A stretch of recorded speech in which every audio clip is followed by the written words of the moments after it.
Shalom,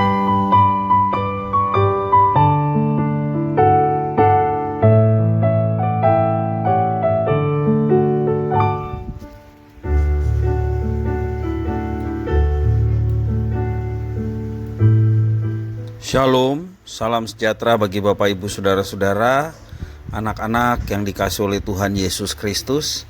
Berjumpa kembali bersama saya Pendeta Eka di dalam renungan firman Tuhan pada hari ini, hari Selasa 16 Januari 2024.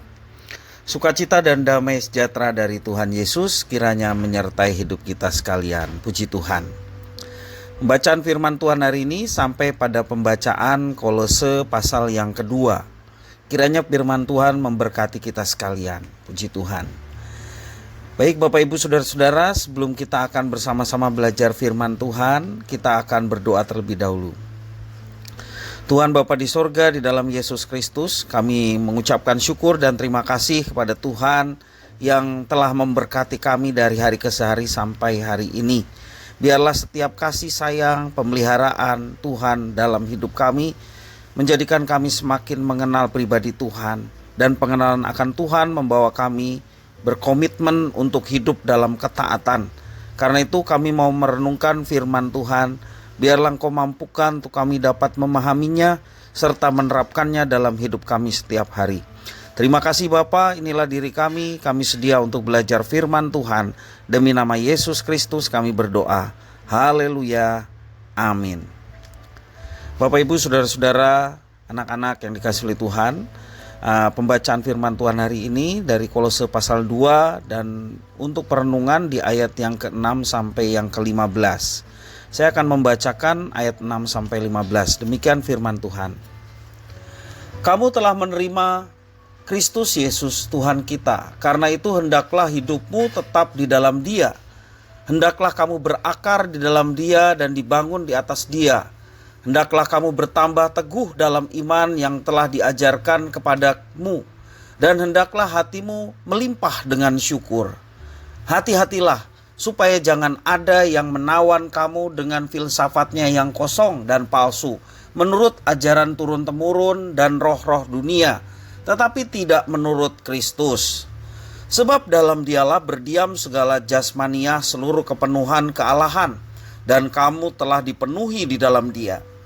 Dialah kepala semua pemerintah dan penguasa. Dalam Dia kamu telah disunat, bukan dengan sunat yang dilakukan oleh manusia, tetapi dengan sunat Kristus yang terdiri dari penanggalan akan tubuh yang berdosa. Karena dengan Dia kamu dikuburkan dalam baptisan, dan di dalam Dia kamu turut dibangkitkan juga oleh kepercayaanmu kepada kerja kuasa Allah yang telah membangkitkan Dia dari orang mati. Kamu juga meskipun dahulu mati oleh pelanggaranmu dan oleh karena tidak disunat secara lahiriah, telah dihidupkan Allah bersama-sama dengan Dia sesudah Ia mengampuni segala pelanggaran kita dengan menghapuskan surat hutang yang oleh ketentuan-ketentuan hukum mendakwa dan mengancam kita. Dan itu ditiadakannya dengan memakukannya pada kayu salib. Ia telah melucuti pemerintah-pemerintah dan penguasa-penguasa dan menjadikan mereka tontonan umum dalam kemenangannya atas mereka. Puji Tuhan, demikian firman Tuhan. Bapak Ibu Saudara-saudara yang dikasihi oleh Tuhan Yesus Kristus, bagi tumbuhan akar memiliki banyak kegunaan. Selain menyerap air dan zat hara, yang penting adalah untuk menunjang berdirinya tumbuhan. Akar yang tertancap di dalam tanah berfungsi seperti pondasi bangunan. Akar membuat tumbuhan dapat berdiri kokoh di atas tanah. Oleh karena itu, tumbuhan dapat bertahan dari terjangan angin kencang dan hujan deras. Pohon tersebut tidak akan mudah tumbang atau rubuh oleh karena akarnya menjadi pengikat yang kuat ke tanah.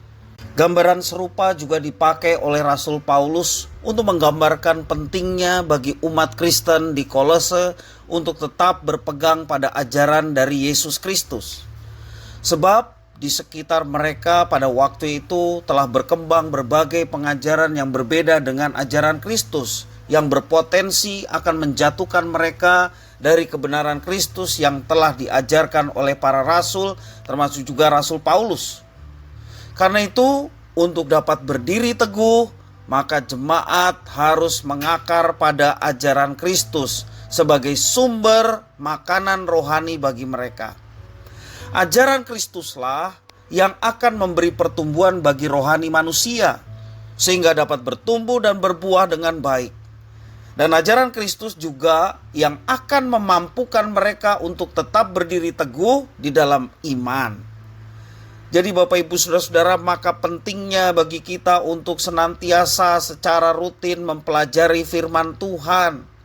Orang yang mempelajari firman Tuhan, mendengar firman Tuhan serta melakukannya, seperti yang Yesus katakan, dia adalah orang yang bijaksana dengan membangun sebuah rumah di atas fondasi batu yang kokoh, sehingga ketika badai menerpa, dia tidak menjadi goyah dan rumah itu tidak menjadi rubuh oleh karena fondasi yang kuat. Demikian juga perlunya kita mempelajari firman Tuhan setiap waktu, baik setiap hari ketika kita membaca firman Tuhan seperti hari ini, maupun juga kita antusias ketika ada jadwal kegiatan gereja yang di dalamnya ada pembelajaran firman Tuhan. Nah, gereja kita pada saat ini ingin bersama-sama bertumbuh melalui gerakan pendalaman Alkitab di dalam sekolah minggu di semua umur. Karena itu mari kita bersama-sama menggali firman Tuhan, supaya fondasi iman kita semakin teguh dan kuat di dalam Yesus Kristus. Karena kita meyakini bahwa Yesus Kristus adalah satu-satunya jalan keselamatan dan kehidupan bagi manusia. Tidak ada jalan lain selain daripada Kristus yang telah datang menjadi manusia dan tersalib untuk menjadi penebusan bagi manusia berdosa dan memberikan jaminan kehidupan yang kekal. Karena itu mari kita senantiasa memperkokoh iman kita. Bagaimana caranya? Tekun belajar firman Tuhan. Karena dengan mempelajari firman Tuhan, kita semakin diperkaya akan rancangan Tuhan yang Tuhan nyatakan bagi manusia. Kita semakin diperteguh iman kita untuk tetap di dalam Dia. Dan ketika akar atau fondasi iman semakin kokoh, sebesar apapun serangan berupa ajaran-ajaran ataupun juga filosofi-filosofi dunia, kepercayaan-kepercayaan, tidak akan menjadi goyah iman kita oleh karena kita mengakar di dalam Kristus. Pertumbuhan iman kita sama seperti sebuah tumbuhan, seperti yang saya jelaskan tadi. Harus mempunyai akar yang kuat, sebab tanpa itu iman kita akan mudah ditumbangkan oleh pengajaran-pengajaran, kepercayaan-kepercayaan di dunia ini. Berakar di dalam Kristus adalah sebuah jaminan untuk pertumbuhan iman yang baik di dalam kehidupan kita. Orang yang berakar di dalam Kristus akan mampu menghadapi situasi sulit apapun yang ada di sekeliling kehidupan kita. Dan percayalah, bersama dengan Tuhan kita bisa mampu mengalahkannya.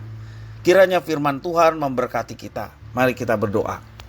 Tuhan Bapa di sorga, di dalam Yesus Kristus, kami mengucapkan syukur dan terima kasih kepada Tuhan yang memelihara hidup kami.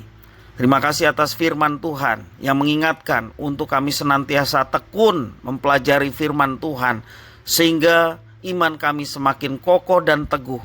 Fondasi landasan iman kami semakin kuat, sehingga kami tidak mudah ketika badai kehidupan, ketika pengajaran-pengajaran sesat, kepercayaan-kepercayaan menyerang, sehingga kami tetap teguh di dalam iman kepercayaan kami di dalam Yesus Kristus.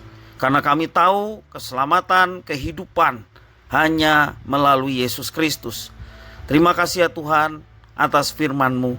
Biarlah kami menjadi pelaku-pelaku firman. Demi nama Kristus Yesus, Tuhan Juru Selamat, kami berdoa. Haleluya. Amin.